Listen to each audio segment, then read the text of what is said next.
Welcome to the Joy of Architecture. Great to be here. Today, we're digging into a collection of sources you shared with us, all focused on generative AI. But we're skipping the usual hype train.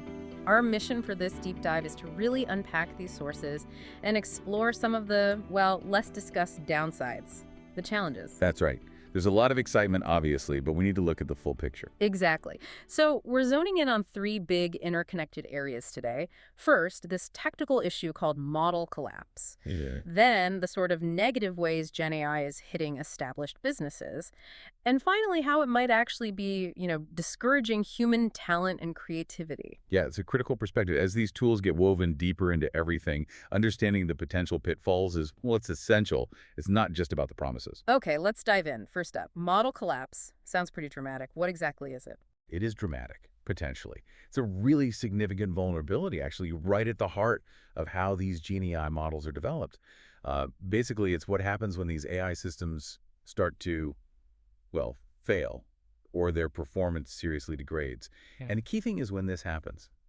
It's when they're trained mostly on data that was itself generated by other AI models, not on original human stuff. Ah, okay. So the AI is learning from its own echoes almost, like looking in a distorted mirror. Exactly. Yeah. That's a good way to put it. Some sources call it an Ouroboros effect, Mm-hmm. the snake eating its own tail, this kind of recursive training loop where the AI learns from synthetic data, which is already a sort of faded copy of reality. Well, it can cause this progressive drop in quality, potentially even catastrophic over time. Wow. It feels counterintuitive. Why would feeding AI its own output actually, break it? What's going on under the hood? There are a few key mechanisms the sources point to. One of the biggest is the loss of data diversity. And see, human-generated data is messy, it's complex, it has all these weird quirks and rare events, the data distribution, statisticians call them. Synthetic data tends to, well, smooth all that out. It becomes more uniform, more average. Right. Less weirdness. Exactly. And when you keep training models on this generation after generation, the model starts to forget those less common but often really important, nuanced data points. Yeah. It just doesn't see them enough. Like making a photocopy of a photocopy. That analogy comes up a lot. Great analogy, yeah. Yeah. The sources use it often. Each time you train on synthetic data, it's like making another copy. Errors build up. Details get fuzzier. The sharpness is lost. The output drifts further and further away from the richness and, frankly, the truth of the original human data. And you mentioned something about rare things specifically, low probability features. Precisely. That's another key mechanism. The undersampling of low probability features. AI training, just by its nature, tends to focus on common patterns because that's efficient, right? Makes sense. So if the synthetic data you're using happens to have even fewer examples of something rare, let's say an AI image model trained on other AI images sees fewer pictures of, I don't know, anteaters playing chess, because that was already rare. Okay, probably pretty rare. Right. Then the next model trained on that output has an even smaller chance of ever learning properly about chess-playing anteaters. Over time, these less common concepts or features can just vanish. They effectively get erased from the model's knowledge. So what does this actually look like for someone using one of these tools? How would you notice model collapse happening? Well, the signs can vary, but they're generally not good. Yeah. In the worst cases, the output can become complete nonsense, just like digital gibberish. Or it might become useless for what you need it for. Maybe it starts showing strong biases that weren't as obvious before because the balancing data got lost. Yeah. In image generation, researchers have actually run experiments trying to get models to generate handwritten numbers, for example, but training them recursively on their own output. And over generations, the images just degraded into these blurry, unrecognizable shapes. Total loss of coherence. Wow. And for text? For text models, you might see a gradual or sometimes sudden loss of, well, linguistic richness. Less diverse vocabulary, maybe simpler sentence structures, perhaps even grammatical errors creeping in more often. The quality just drops. Okay, so the risk seems technically real, but how worried should we actually be? Is this like an imminent AI doom scenario, or is the reality more nuanced? Is there debate? Oh, there's definitely a healthy debate and lots of nuance. Some researchers argue that the really scary predictions, the ones about rapid total collapse, often rely on conditions that aren't quite realistic for how things work in the real world. Like what kind of conditions? Like assuming that developers would just throw away all the original human data and only train on the synthetic stuff from then on. Or that no new human data ever gets added. Which probably isn't happening in most cases, right? Generally not, no. Real-world AI development is usually more iterative and, well, messy. So, what factors might actually stop or slow down this collapse in practice? Several things. One huge factor is just the sheer scale we're operating at now. Massive computational resources and unbelievable volumes of data for pre-training. Think about models like Llama 3 trained on, what was it, 15 trillion tokens. Starting with such an enormous diverse base, which is still mostly human data, makes the model inherently more robust, less fragile. Okay, starting stronger helps. Definitely. Ugh. Also, the quality of the synthetic data itself is improving. As the generative models get better, the data they produce gets better too. Still not perfect, mind you. It still lacks that true human richness, Hmm. but it's getting less. Yeah. Photocopy-like, perhaps. And you mentioned new data coming in. Critically important, yes. In the real world, training usually doesn't mean deleting the old human data. You add the synthetic data to existing data sets. Plus, humans are constantly creating new stuff online, right? New articles, new pictures, new code, new conversations. This continuous flow of fresh original data could help counteract or at least dilute the degrading effects of the synthetic data over time. So maybe it's less like falling off a cliff and more like sliding down a slow, possibly unnoticed hill. That's a really crucial point the sources emphasize. There isn't just one definition of model collapse either. Researchers talk about like 8 different ways models can degrade. And yes, it absolutely can manifest as this gradual, continuous deterioration, a slow creep, as some call it, that isn't immediately obvious. The boiling frog scenario for AI quality. You don't notice the water getting hotter until it's too late. Exactly. The outputs get subtly worse over time. Maybe users just adapt their expectations without realizing the quality is slipping until suddenly there's a major failure or bias that becomes undeniable. It really highlights why we need constant vigilant monitoring and evaluation using external objective benchmarks. You can't just trust the internal metrics. Right. Now, how does this technical problem, this collapse or slow creep, potentially make the other downsides of Gen AI even worse? How does it connect? Oh, it absolutely fuels the other problems. If the AI outputs become unreliable, nonsensical, or biased because of model collapse, it just completely shreds trust. Imagine AI used for critical things, giving medical advice, financial planning tools, even AI history tutors for kids, if they start spewing garbage or harmful biases. The consequences could be huge for individuals and just for trust in tech overall. Precisely. Severe harm to individuals and a massive blow to public trust in AI, and maybe even the entire online information space.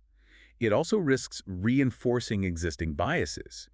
If the model loses diversity in its training data, the biases it already learned from the initial flawed data can become amplified and more prominent. Makes sense. And for businesses, if the GenAI tools they've integrated into their customer service or their content creation or internal processes start degrading, well, their own offerings decline. Customers get annoyed, maybe leave, financial losses follow. It impacts the bottom line directly. And there is this interesting idea about data purity, the purity paradox. Yeah, it's a really fascinating and tricky challenge. So model collapse is triggered by training on synthetic data, right? The main defense is having lots of high-quality human data. But here's the paradox. The internet, which is our main source of that human data, is getting increasingly flooded with AI-generated content. It's becoming harder and harder, and therefore more expensive, to find large data sets of purely human stuff that hasn't been touched or influenced by AI. So clean data becomes a rare, valuable commodity. Exactly. The sources use this great analogy of low-background steel. Steel produced before the atomic age is incredibly valuable for sensitive scientific instruments because it doesn't have the background radiation that contaminates all steel made after nuclear testing began. Ah, I see.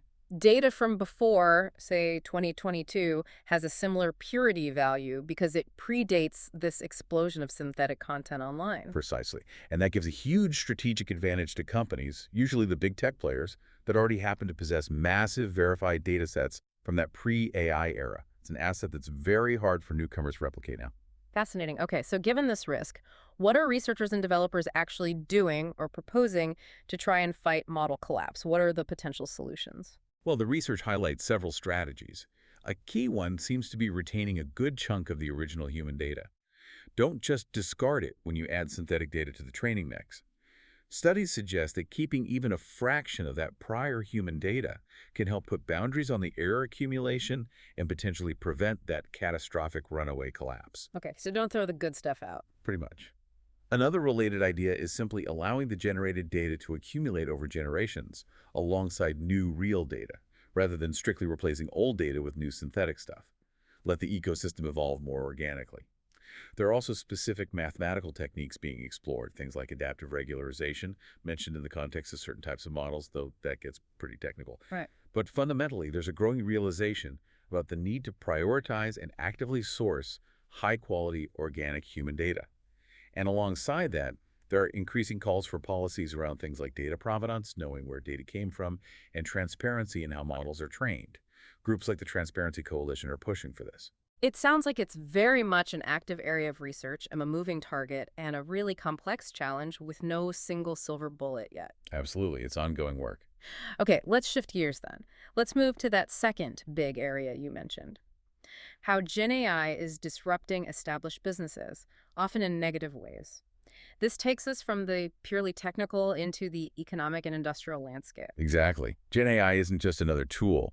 It's a powerful, disruptive force. It's fundamentally reshaping entire industries and really challenging long-standing business models, sometimes threatening their very existence.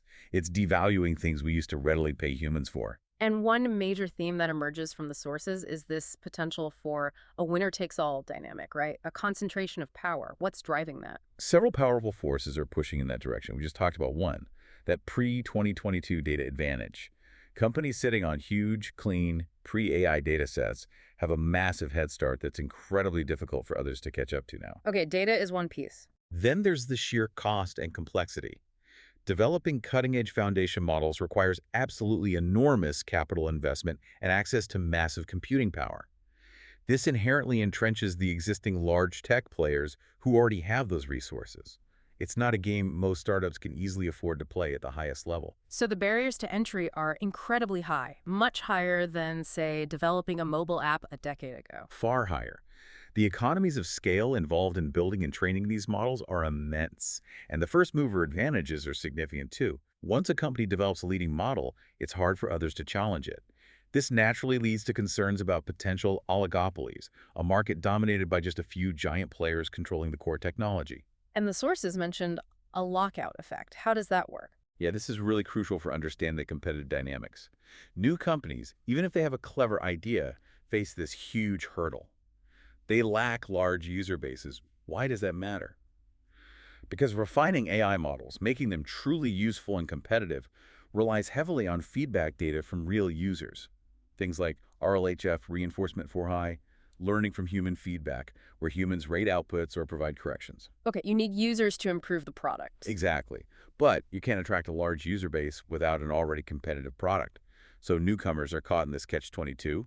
No users means no feedback data, means no improvement, means no users. It's a tough cycle to break. Meanwhile, the big players with existing massive platforms, search engines, social media, cloud services, They have a continuous built-in advantage. Their billions of users are constantly interacting with their services, generating exactly the kind of real-world data and implicit feedback needed to iteratively improve their AI models. It creates this self-reinforcing loop that just widens the gap and makes it incredibly hard for smaller players to compete effectively. Power concentrates. beyond just who wins and who loses in the market, how is GenAI actually devaluing specific products or services that businesses used to offer? Primarily through automation. Think about content creation, writing articles, marketing copy, generating images, creating code snippets, doing certain kinds of data analysis. AI can now do these tasks often very quickly and at a fraction of the cost of a human professional.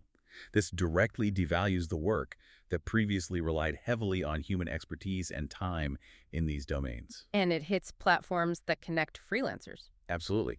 It poses a direct threat to platform industries, those marketplaces connecting freelance writers, graphic designers, translators, illustrators, and so on. If clients can get good enough output from an AI tool much more cheaply and quickly, the demand for human freelancers for those specific tasks can plummet. So businesses built on those human skills are forced to fundamentally rethink their value proposition. They can't just offer the basic service anymore. They really can't, according to these sources. We mentioned translation services earlier. Basic document translation is becoming commoditized by high-quality machine translation. So translation companies have to pivot. They need to move up the value chain, offering more complex, specialized services, maybe deep localization that requires cultural nuance AI misses, or expert review and quality assurance of AI outputs. or handling highly sensitive or creative content. Competing purely on translating standard text against an AI is increasingly a losing battle, leading to price pressure and shrinking margins. And there's this risk of the market just getting flooded with mediocre AI stuff, AI slop. That's a definite concern. The ease and low cost of generating content with AI could lead to a massive increase in the sheer volume of output articles, images, code, you name it. But Yeah. if a lot of it is generic, low quality, or even inaccurate, this so-called AI slop, it can paradoxically erode the perceived value of all content in that space. It becomes harder for genuinely high-quality, original, human-created work to stand out and command a fair price. Quality gets drowned out by quantity. And just using Gen AI isn't a magic bullet for businesses either, right? Implementation can be tricky. Not at all smooth sailing for many.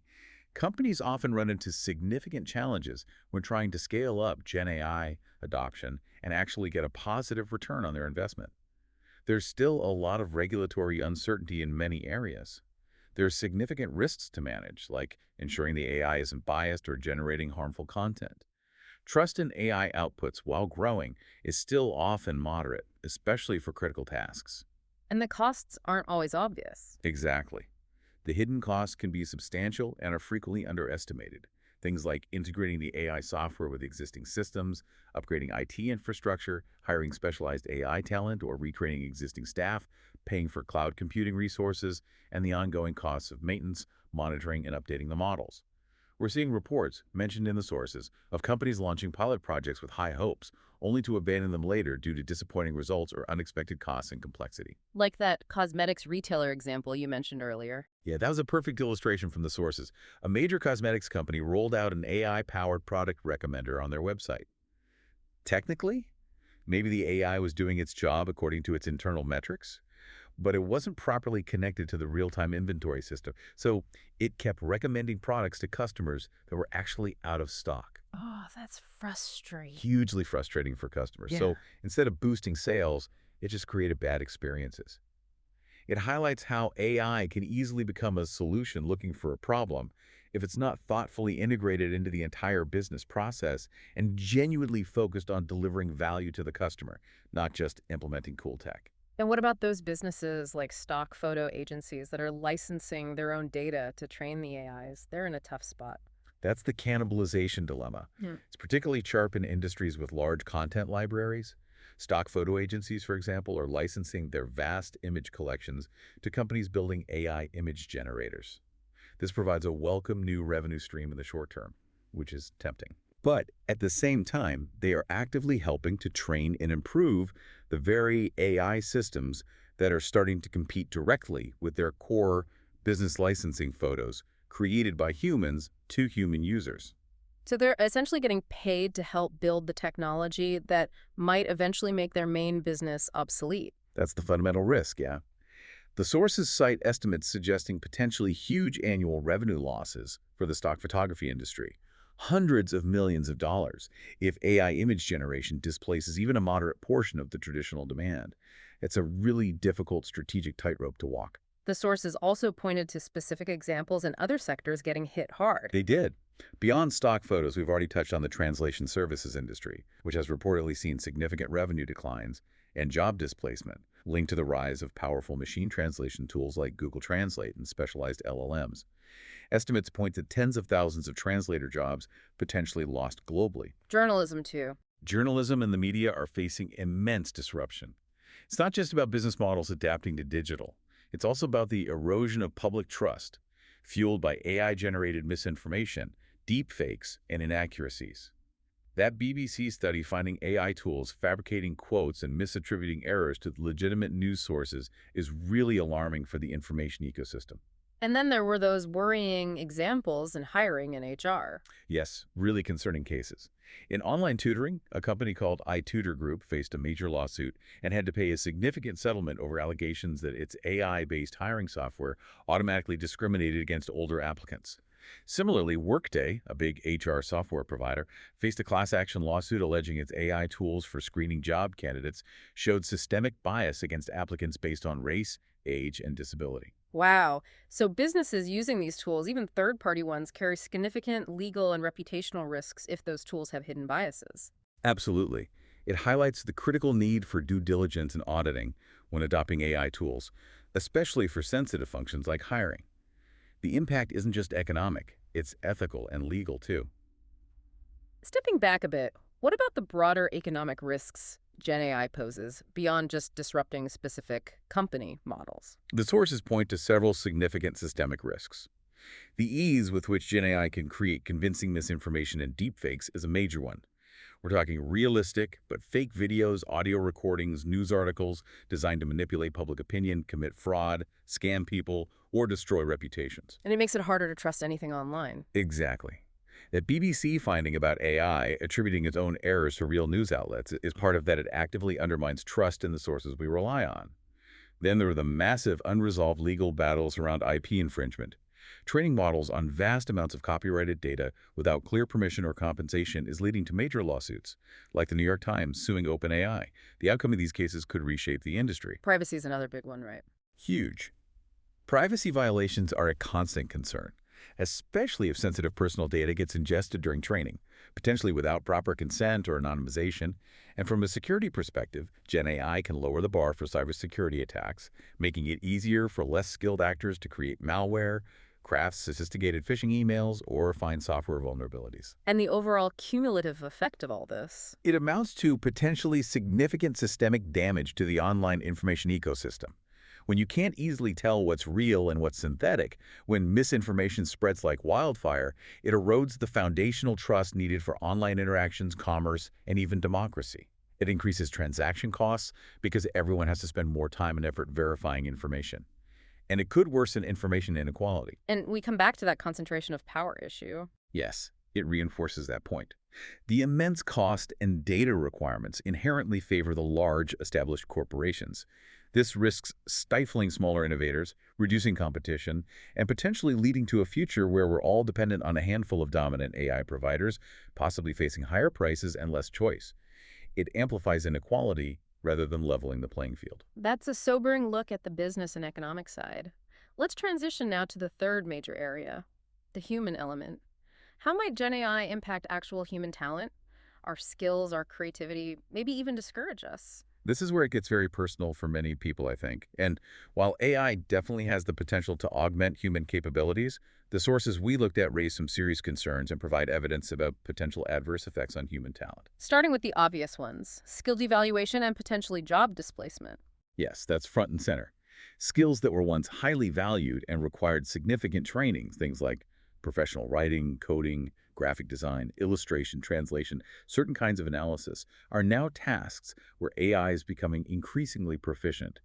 Many creative professionals in particular are reporting that they feel their hard-earned skills are being devalued. Their sense of agency is diminishing. They're finding themselves asked more often to just review, edit, or prompt an AI rather than create something original from scratch. Which naturally impacts how much their work is worth financially. Exactly. It reduces the perceived economic value of their labor. And this leads directly into the job displacement concerns. While predictions vary wildly, numerous studies suggest that a substantial portion of existing jobs could see significant task automation, and some roles might be eliminated entirely. Which kinds of roles are most vulnerable? Clerical, administrative, and support roles are often cited as highly susceptible, according to organizations like the ILO. But there's also a specific concern about entry-level positions. Roles that traditionally served as the first rung on the ladder for young people to gain experience and skills might be automated away, making it harder for them to launch their careers. Are there specific numbers or examples in the sources? Yes, the sources mention estimates like the potential loss of tens of thousands of human translator positions globally, correlating with increased use of machine translation. There were also survey findings suggesting a significant percentage, like over a quarter, of illustrators reported losing work specifically to AI image generators by early 2024.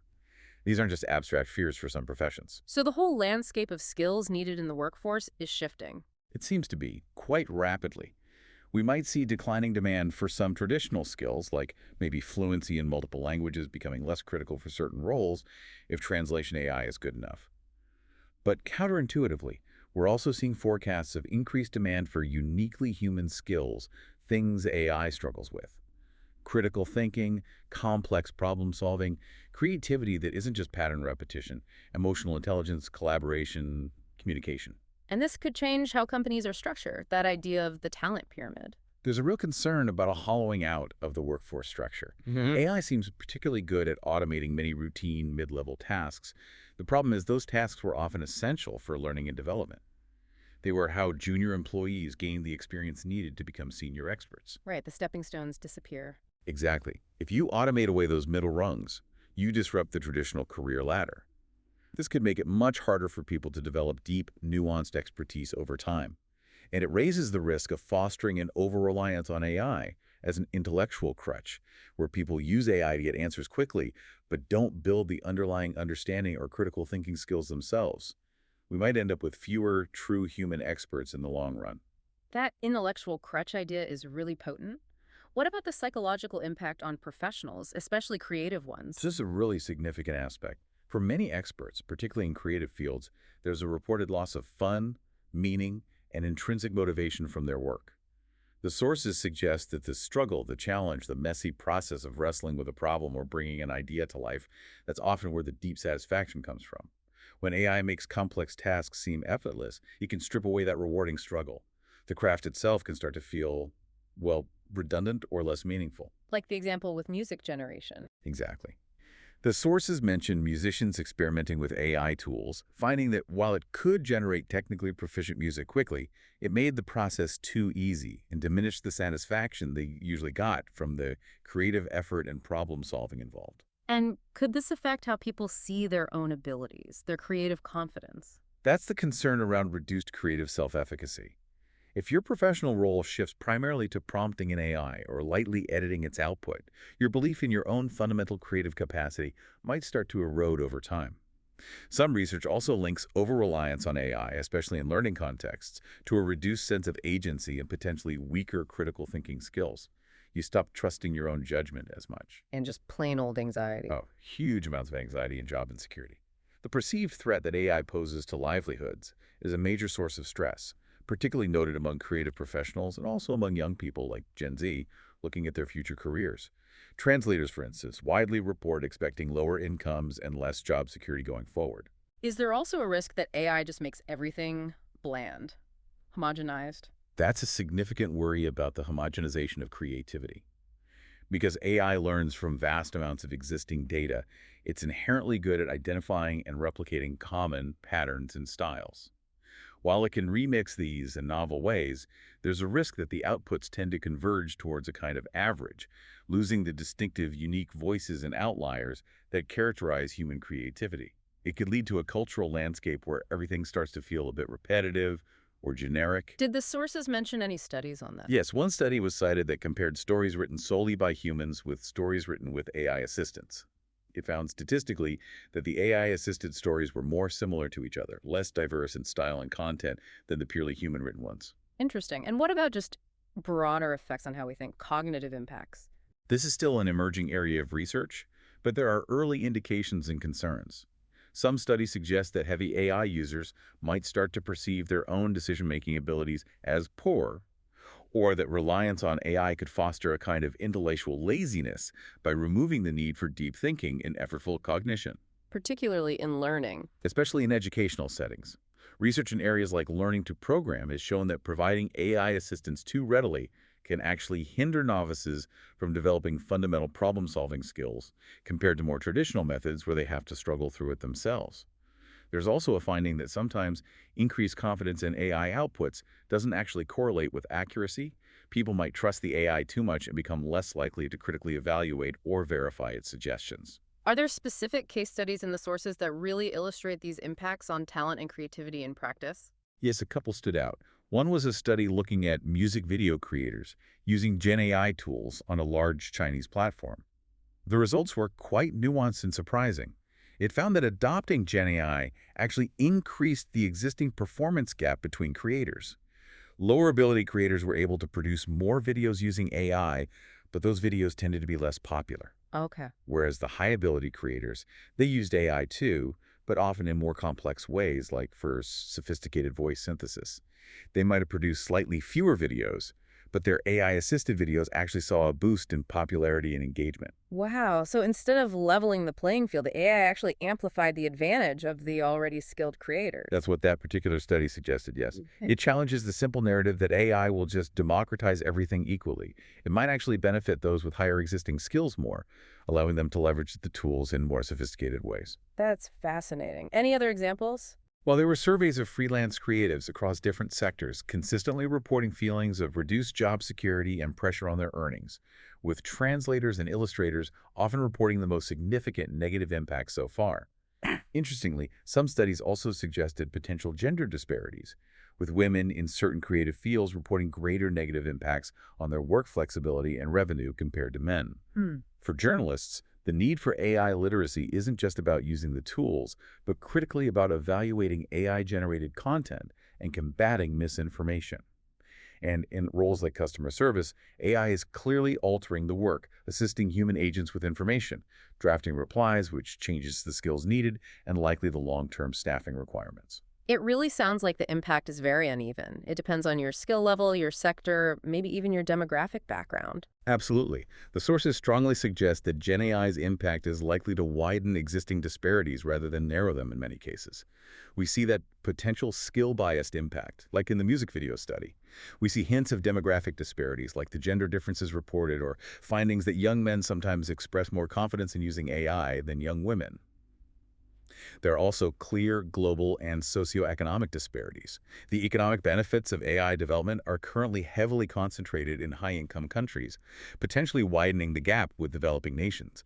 And within countries, the impact on youth employment can vary significantly based on location and socioeconomic background. And the digital divide plays into this too. Definitely. Unequal access to the AI tools themselves, to the massive data sets needed for some applications, and crucially, to the education in schools required to use these tools effectively.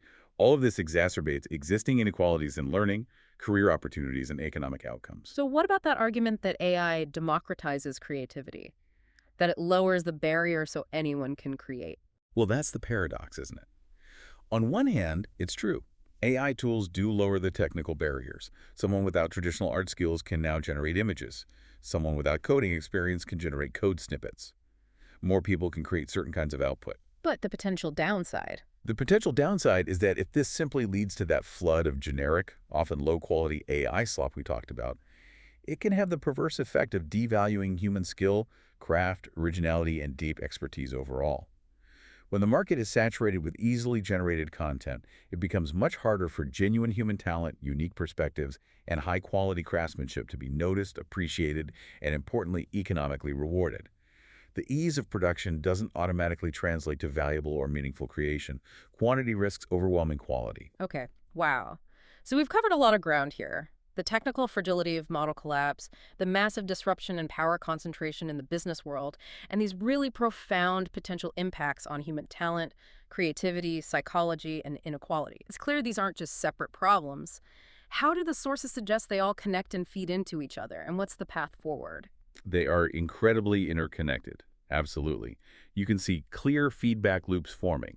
For instance, model collapse or even just that slow creep degradation leads to unreliable or biased AI. That directly harms businesses relying on those tools, forcing them to maybe cut costs or change strategies, and it definitely erodes public trust. Then, the business disruption driven by GenAI competition and the push for automation efficiency leads directly to job displacement and skill devaluation for humans. This creates anxiety, potentially reduces motivation, and impacts the workforce. And that impacted workforce. Well, a workforce that feels devalued, maybe less motivated to invest years in developing deep expertise that might become obsolete, and anxious about job security, might become more reliant on AI tools potentially as that intellectual crutch. Mhm. And if those AI tools themselves are potentially degrading due to model collapse, you see the negative cycle. Unreliable AI could lead to less skilled or less critically thinking humans who then become even more dependent on the unreliable AI. It's a potential downward spiral. That is a complex and pretty sobering picture of interconnected challenges. It is. And the sources are clear. While there's debate about the exact speed or severity of some issues, and lots of smart people are working on mitigations, these are real risks that need critical assessment and proactive management. We can't just rely on techno-optimism.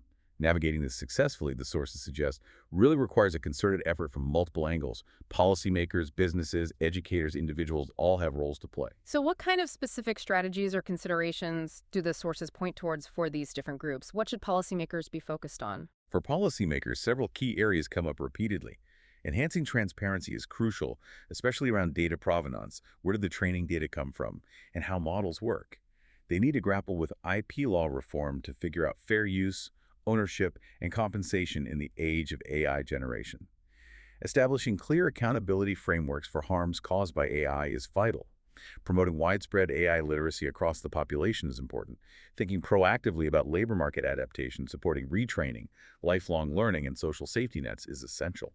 And given the concentration risks, robust antitrust oversight of the AI sector is needed. Okay, that's a big agenda for governments. What about businesses trying to adapt and thrive or just survive? The key message for businesses seems to be strategic, measured adoption. Don't just jump on the bandwagon. Focus on applications that deliver genuine business value and ROI, not just implementing AI because it's trendy. Prioritizing robust data quality and governance is critical to avoid issues like bias or poor performance.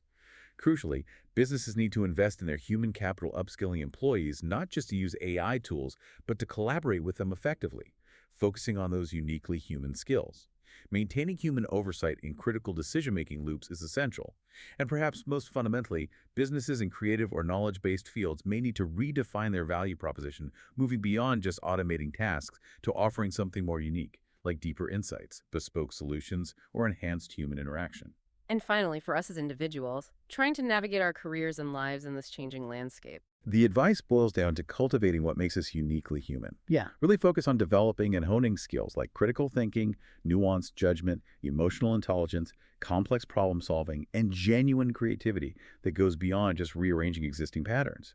Develop strong AI literacy, understand what these tools can do, but more importantly, what they can't do, their limitations, their potential biases, learn how to collaborate effectively with AI as a tool, as a co-creator perhaps, but actively resist the urge to become overly reliant on it, to use it as that intellectual crutch that prevents deep learning.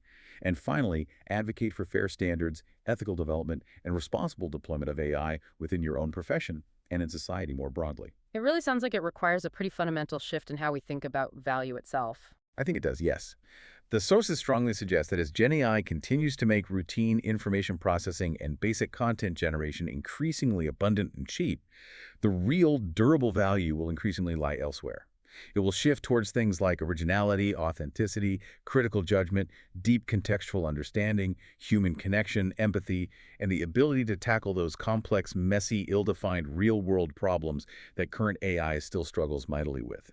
This really necessitates rethinking not just business strategies, but education, career paths, and what we value as individuals and as a society. Well, this has been an absolutely fascinating, if somewhat sobering, deep dive into some really critical, less discussed facets of generative AI.